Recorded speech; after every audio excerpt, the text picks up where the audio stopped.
Hi there, welcome to No Nonsense Whisky. My name's BinPF, and on today's episode we're going to be covering some more Irish whisky. I have a couple of wee samples, like this one here, and a few up on the shelf that I'm going to be covering over the next year or so that we can do a little bit more Irish on the channel. Now, a lot of the bottles that I cover at the moment are gifts actually from friends. I've just had my birthday in August, so I haven't got any Irish there unfortunately, but I will try and get some full bottle reviews at some point. In the meantime, we have the Quiet Man, and this is the blended version. So this is the entry level, and I actually picked this up when I met them briefly at the BBC Good Food show, probably last year now, 2019, a little while ago in fact, and I picked this one up and the 8-year. I thought I'd do this one first, as this is the entry level one. They were selling kind of wee samples, they were selling full bottles as well, but it's better to cover samples to start with if you're not sure about a brand in any case. Now, as I said, this is a bottling brand, this isn't a distillery. Unfortunately, they were about to start building a distillery. Maybe they even did start breaking ground, but I think that plan has now been scrapped. They're not going to be building a distillery anymore. They're just going to be focusing on their spirits brand themselves.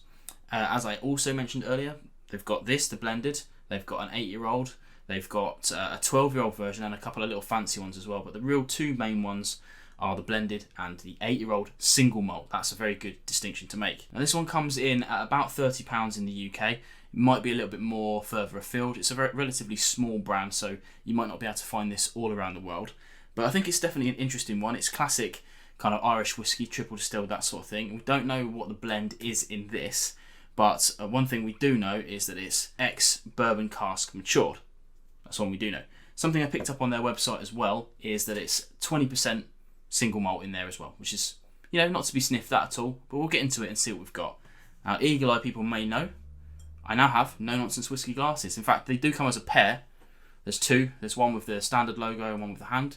But you can go and check these out on the website if you're interested in picking up a pair of those.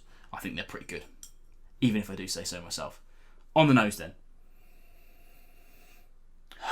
Now it is classic grain. Now I'm a big fan of grain on this channel, but I do have to say that I prefer it when it's been aged for a decent amount of time, at least 20 years, that sort of thing. Something kind of magical happens then. Anything above that is just a bonus, but it really does taste great after that sort of time. I would hazard a guess this is fairly youthful. I don't think it's probably around that sort of 4-year mark. It doesn't have those kind of characteristic acetone notes on it, but it's definitely fairly youthful on the grain, that's for sure. Now, we are getting... I'm having a good old dig deep now. There's kind of like vanilla and honey, what you might expect. It's a really weird thing to convey about grain, but I get this kind of like gassy element to it. It is like maybe almost chemically, but it really doesn't go down that kind of acetone road. It's not too bad on the nose. I wouldn't say it's my favourite dram I've ever smelt, but it's fairly enjoyable, I would say. Let's have a sip.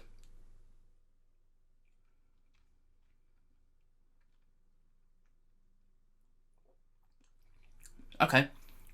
Oh, it's got a real good zing to it. Very peppery. It does taste quite alcoholic, which is surprising because it is only a 40%er, but it's got a lot of impact for that.